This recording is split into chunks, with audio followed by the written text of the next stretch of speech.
Y nuestra forma de vida está en las tradiciones culturales, que son las que nos inspiran y fundamentalmente nos entretejen con la realidad simbolizada que tenemos nosotros los correntinos y los del nordeste argentino, así como lo tienen los del noroeste argentino.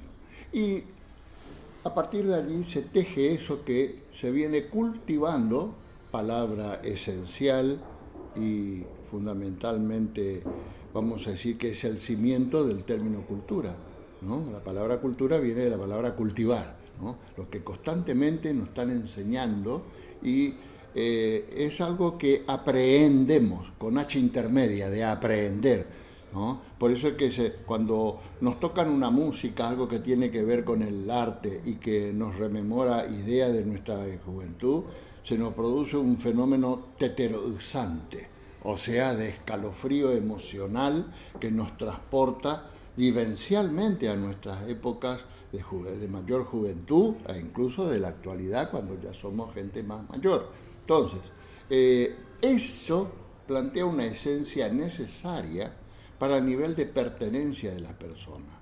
El arte, precisamente, es el hilo que entreteje esa unión motivacional a partir de esa emoción. Pero no es una emoción cualunque, cualquiera, sino es una emoción que está inspirada en el sentimiento que nos produce el conocimiento, las emociones que nos embarga y que forman parte de una mentalidad que siempre nos creó, nos integró, porque hoy en la Argentina se ha desarrollado desafortunadamente desde mi punto de vista la vivencialidad en guetos. Se está estimulando demasiado el desarrollo de la gente que viene de otras nacionalidades y que se le estimula que no se integren, sino que vivan separadamente, ¿no? Entonces, y en mi época no era tan así, ¿no? En la década de los 50, de los 60, había mayor pertenencia. Y eso es lo que está haciendo falta hoy por hoy, de que se vuelvan otra vez a las raíces para limpiar el mensaje de la tradición, o sea, lo que heredamos de nuestros ancestros, ¿no? Si nosotros analizamos como tal las expresiones artísticas por fuera de cualquier condición estilística, ¿sí? Y nos centramos en la relación, estrecha relación que hay con el desarrollo y la evolución de las sociedades como tal, ¿cuál cree usted que hayan sido esos aportes que el arte ha hecho específicamente en nuestra región? Bueno, lo primero que tenemos que individualizar es a qué llamamos arte, ¿no? El arte es la construcción, la conjunción, a su vez, de todo lo que nuestras emociones, a partir del conocimiento, nos crea un factor inspirativo para crear. Y ese factor inspirativo es precisamente lo que lleva a que se confeccionen cosas en la mente y se lo traduzca factualmente en objetos, que podrán ser metálicos, de madera, la música fundamentalmente, en un conjunto de gran ductilidad, ¿no? Porque las tradiciones no significan un quietismo o un anacronismo, muy por el contrario, significa una transformación constante en coherencia a las identidades históricas nuestras, ¿no? Entonces, porque la diversidad cultural siempre eso es lo que ha planteado. Por eso es que nosotros tenemos, por ejemplo, el arte de la magia, el arte de la música y de la danza. Y en la danza hay que saber ver a los nativos que danzan, ¿no? Para aprender de ellos, ¿no? E inspirarnos.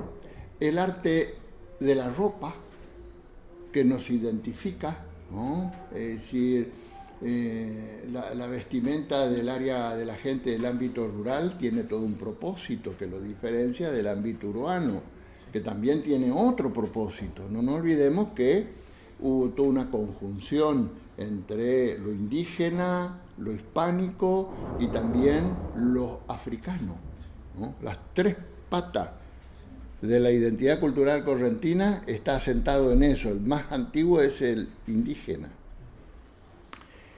Ahora, precisamente en todo ese proceso el aporte ha sido mirar revitalizadamente lo que el ser humano puede crear en manera expresiva a través de las cosas, buscando su propia belleza, que no siempre es la belleza estereotipada que a veces heredamos por pertenecer a una rama inmigracional de un ámbito o de otro.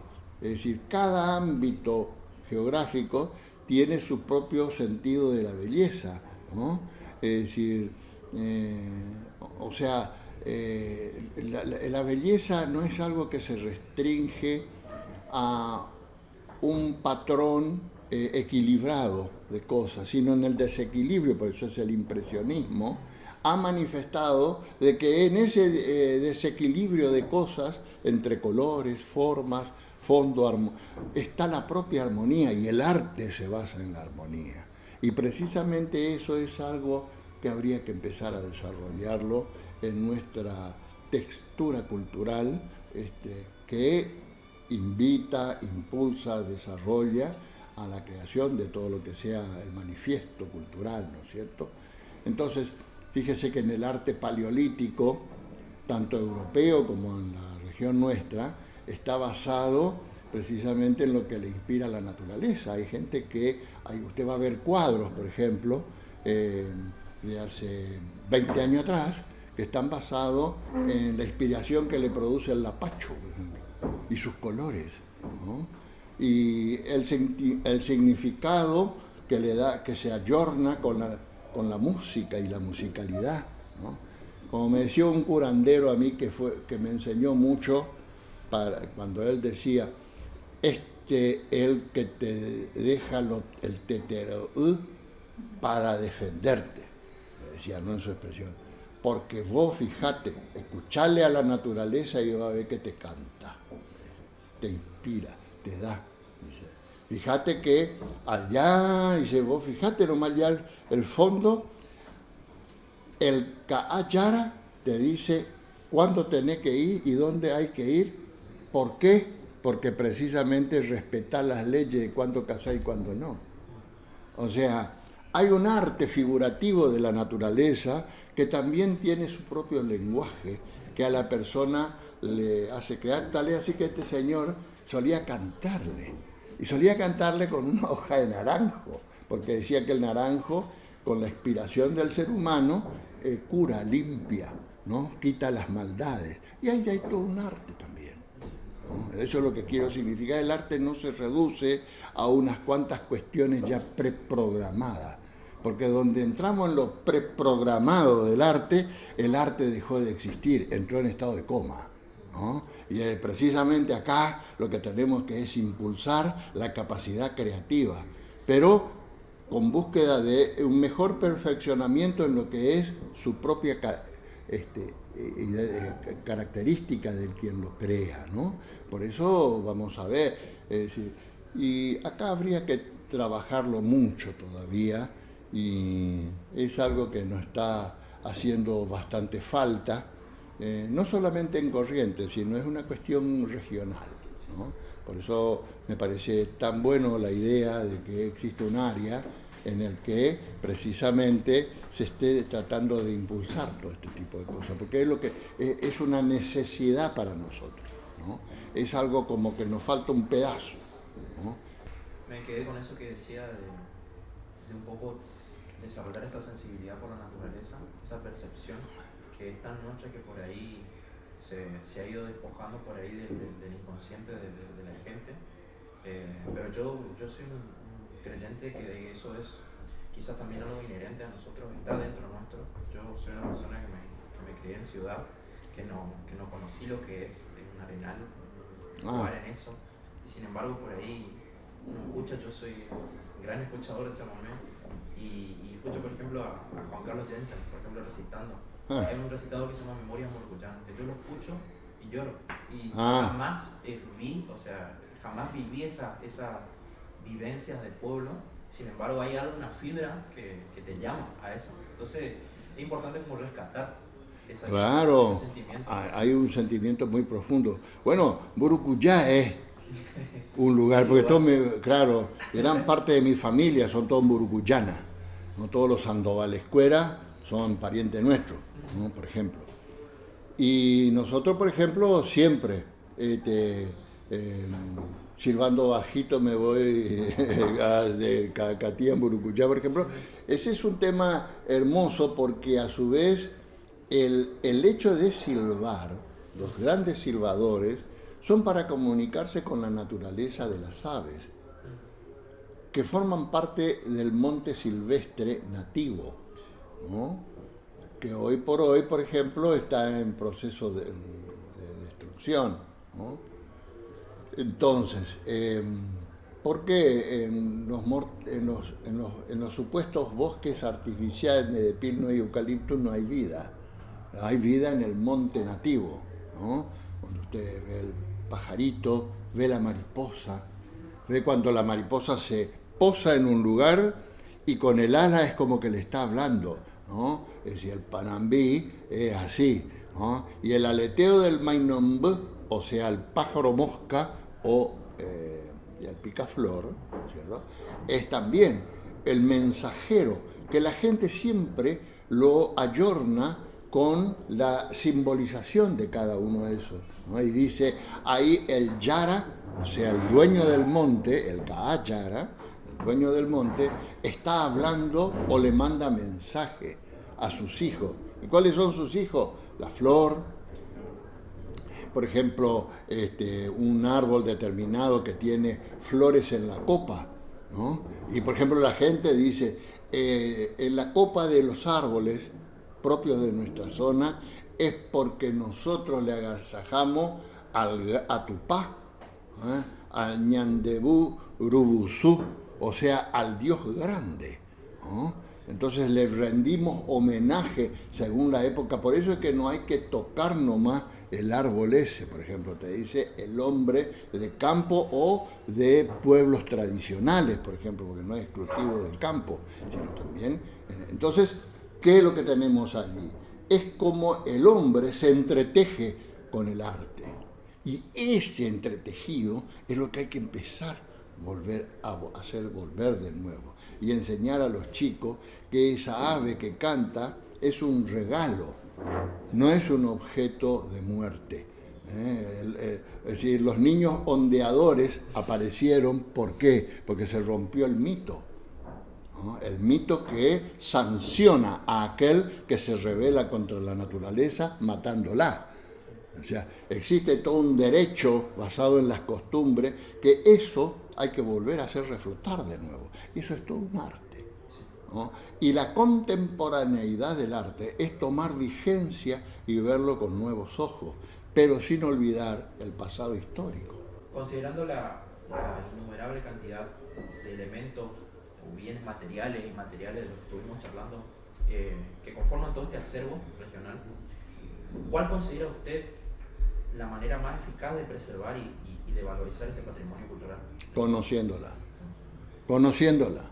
Lo que no se conoce no se valora, ¿no? Lo que vos no se puede valorar si no hay relación de pertenencia con lo que está a tu alrededor, ¿no? Es decir, porque no es solamente el hecho de que nos engalana el ambiente un vegetal, un animal, una roca como la Itapucú, por ejemplo, de Mercedes, un suponer, ¿no es cierto?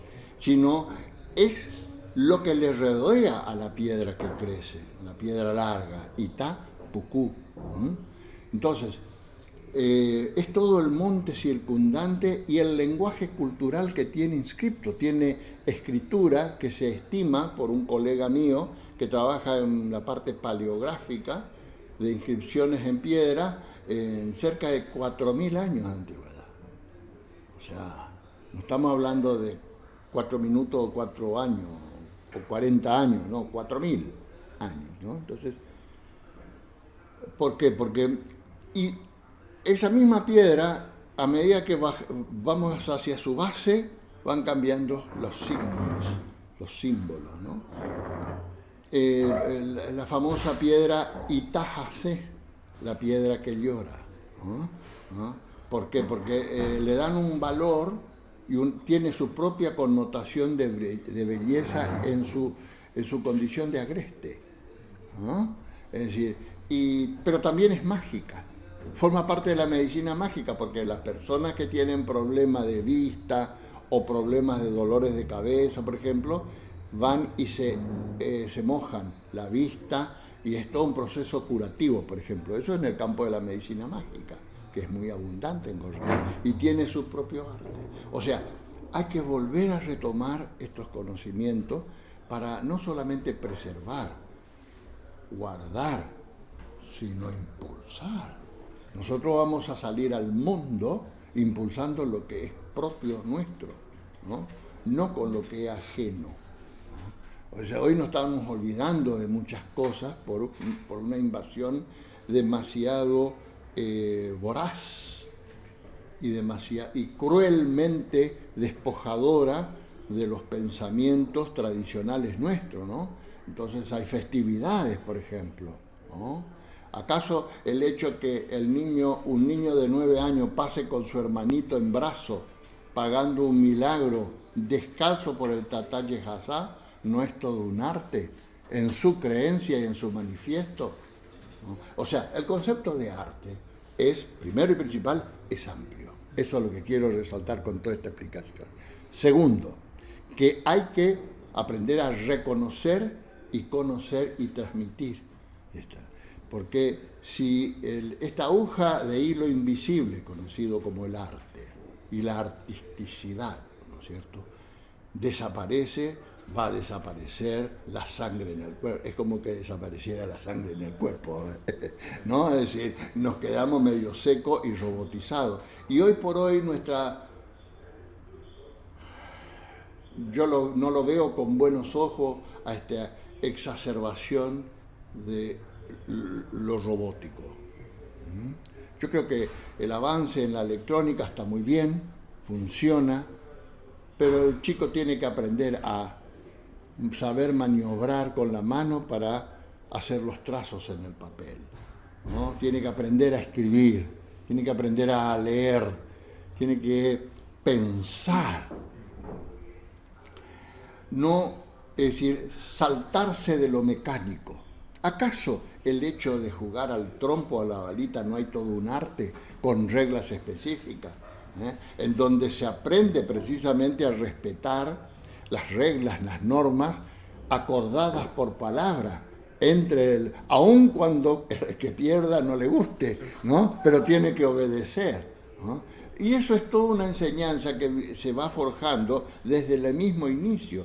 Entonces, todo eso es un arte que hay que enseñar, ¿no? O sea, no cernirnos solamente en las artes plásticas o en la musicalidad, sino que aparte de eso, que es necesario e importante, hay otras expresiones del arte, a eso voy, ¿no?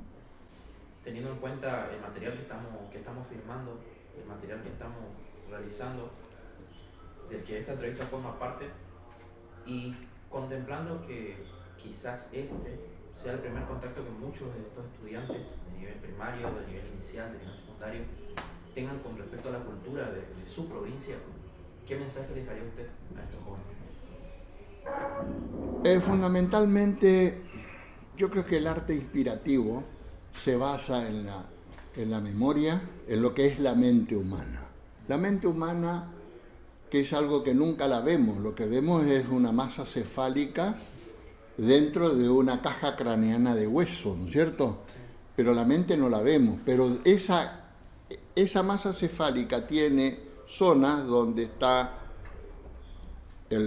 la parte cognitiva, o sea, la parte del conocimiento, la percepción, la emoción y la memoria, con un quinto elemento llamado lenguaje, que es el activador de todo eso, ¿no? Y de ahí precisamente cómo funciona esa mente, para crear una mentalidad, o sea, algo inspirado en uno y apreciado por otro u otros, ¿no? Sobre la valoración de lo que es la cultura propia, para saber incluso de dónde venimos, ¿no? Entonces es necesario lograr mentalizar a nuestros niños y a nuestros adolescentes sobre estos valores. Y para eso tienen que empezar a tener elementos escritos. ¿Por qué? Porque con un material escrito en un papel, con colores, etcétera, más allá del valor que tiene el hecho de difundirlo por vías electrónicas, que no niego que sean importantes, el papel me hace recordar cuando yo no tenía el libro que me pedía la maestra o el profesor, entonces iba con mi compañero e intercambiábamos, miramos juntos el mismo elemento y intercambiábamos. ¿Qué te parece vos? ¿Vos entendés esto? Ya, yo entiendo que esto quiere decir esto. Ah, bueno, o sea, uno se entra a dar cuenta. Pero, ¿qué es lo que ocurre en ese proceso? Es un intercambio, es una unión. Yo agarro un aparatito de esos que hay llamados notebook o laptop o lo que fuese, ¿no es cierto? Y miro yo nomás. Al otro ni le miro, ni le veo. Capaz que ni me doy cuenta y todavía sigue en mi casa y yo ya cerré la puerta con llave, ¿me entendés? Entonces, sí, porque ese autismo está fomentado y tiene un propósito, que es que las personas sean obedientes en función de una fórmula, ¿no? Entonces, ese es el inicio de la destrucción del arte, pues se rompe la creatividad.